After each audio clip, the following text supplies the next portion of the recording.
Student, in our previous lecture we have studied about the distance time graphs, and we can calculate the speed from these distance time graphs. So today we are going to calculate the speed of an object by using distance time graph for uniform motion.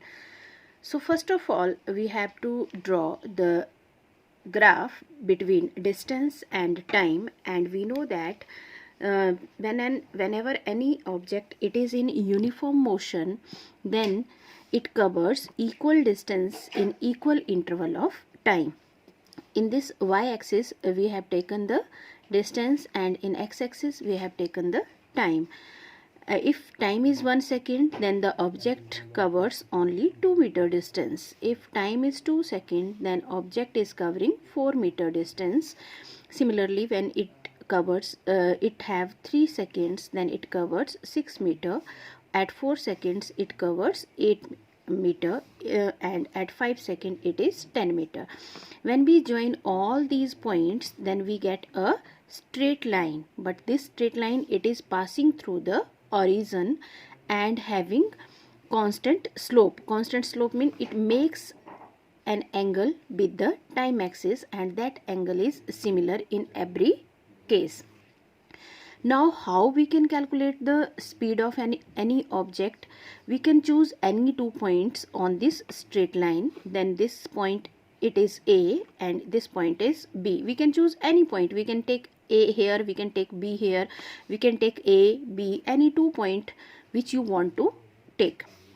Then we mark that line dark, that we are going to calculate the speed of the object between these 2 points, as I have marked it A, B.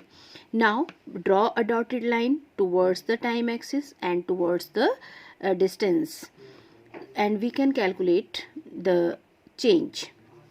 If this is the t1 time at point A, this is the initial time and this is the final time. This is the initial distance and this is the final distance where the object is at finally. So difference between t2 minus t1, it is t1 it is 2 and t2 it is 4. S1, because it is the distance, then we will choose the y-axis here. This is 4 meter and this is 8 meter. Then S2 minus S1 is equals to 8 minus 4 is equals to 4 meter. Now how we can calculate it? How we can show our calculations here? The speed of an object having uniform motion is constant throughout the motion. Why we call it as constant? Because at every interval there is a difference of 2 and time it is 1 second. Then what is the formula for speed? It is total distance traveled upon total time taken. So total distance traveled, it is S2 minus S1 upon T2 minus T1 is equals to 8 minus 4, or 4 minus 2, it is in meters or it is in second. Then we can calculate the speed, that is 4 by 2 is equals to 2 meter per second. Either we can say, sometimes the question may be asked from here, that speed of an object from distance time graph, that will gives us the slope of distance time graph. Slope means, what is the slope here? Slope is a line, and that line it gives us the speed of the object passing through the horizon. So students, this is all about the distance time graph. Now we will start with the velocity time graph. As you know, when velocity it changes with respect to time, then there is a acceleration.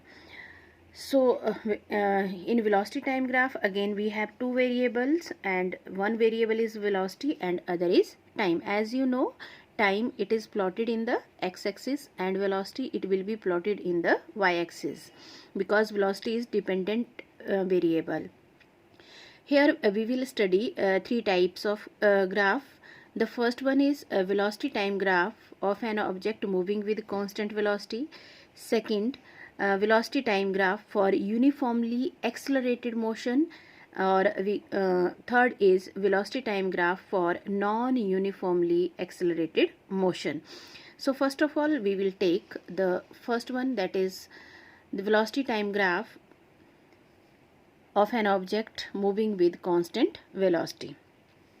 When an object moves with constant velocity, that is, its motion is uniform. Its velocity does not change with time. Now we will plot the graph. In this axis, this is x-axis, we have plotted the time, and in y-axis we have plotted the velocity. Time 1, 2, 3, 4, it is 10, 20, 30, 40. Now when the object is moving with constant velocity, it means its velocity does not change. It means if the object is attaining a velocity of 40 meter per second firstly, then it moves with 40 meter per second. It is not changing. It means its initial velocity, it is 40 meter per second, and its final velocity, it is again 40 meter per second, because it is not changing. There is no change in the velocity of the object. Then at first second we check here, the object is moving with 40 meter per second. At second it is again 40. At third it is again 40. Then we get a straight line. This straight line, it is parallel to the time axis. So what conclusion we draw from this? That velocity time graph of an object moving with constant velocity is a straight line parallel to the time axis.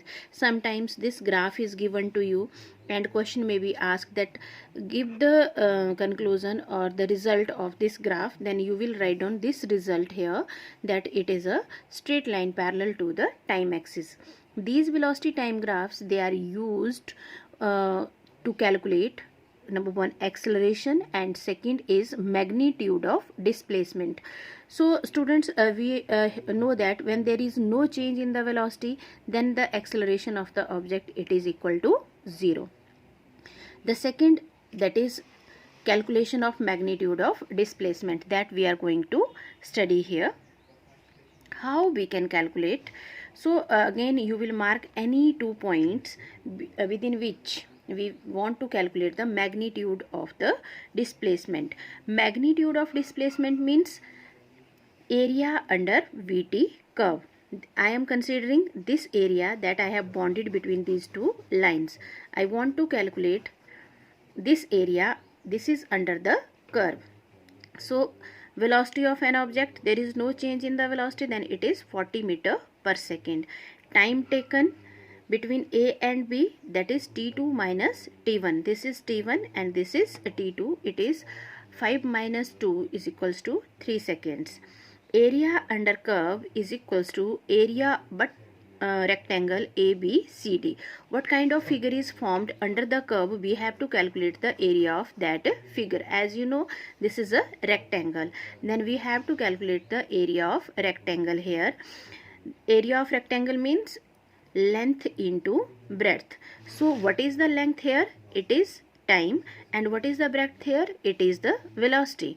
So we will substitute the values, that it is 40 meter per second multiplied by 3 seconds, that we have calculated the time here. Then second inverse or second, they get cancelled. Then the value we get here, that the magnitude of displacement is equals to 120 meter. Don't get